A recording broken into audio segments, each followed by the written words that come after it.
Hey guys, and welcome back to the Thomann Bedroom Producer channel. My name's Clodagh, and in today's video, we're going to be taking a look at the Amber i1 audio interface by ESI.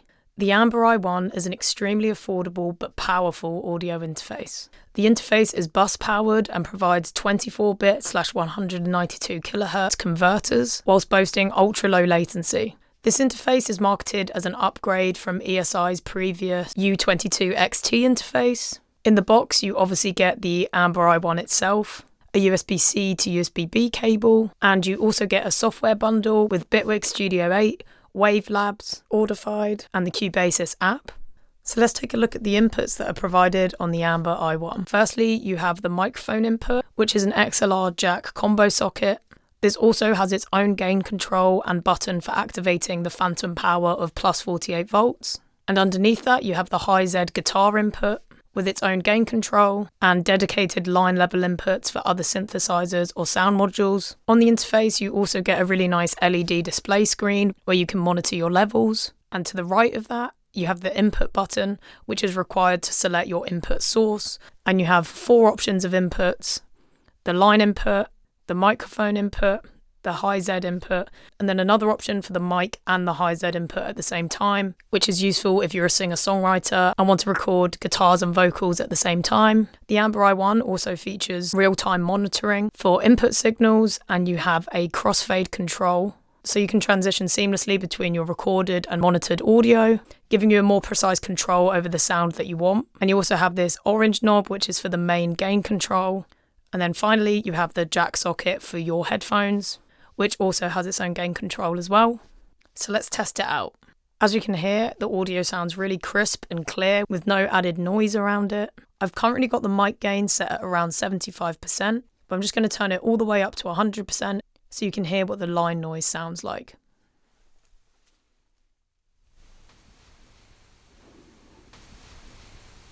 And here is a comparison of audio with my Motu M2 set at exactly the same gain levels, with the same microphone plugged directly into the interface. And I'll also do a line level test for the Motu as well, just for a bit of a comparison.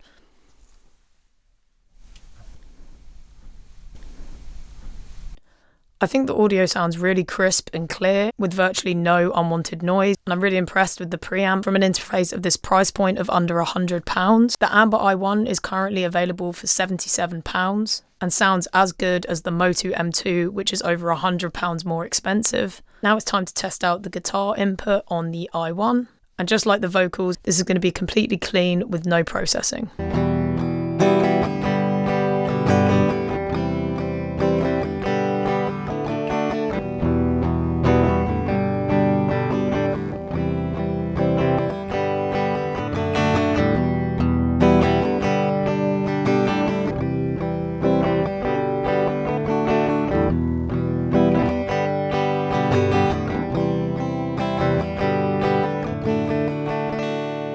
A standout feature for this interface for me is the Loopback functionality. If you download the Amber i1 control panel from the ESI website and open up Direct Wire Loopback and click on the setting next to Hardware, this gives you the ability to record the internal audio on your computer, whilst also using the microphone input as well. So if you go into any recording software and select input 1 on one channel and inputs 3 to 4 as your inputs on the other channel, you can record both at the same time.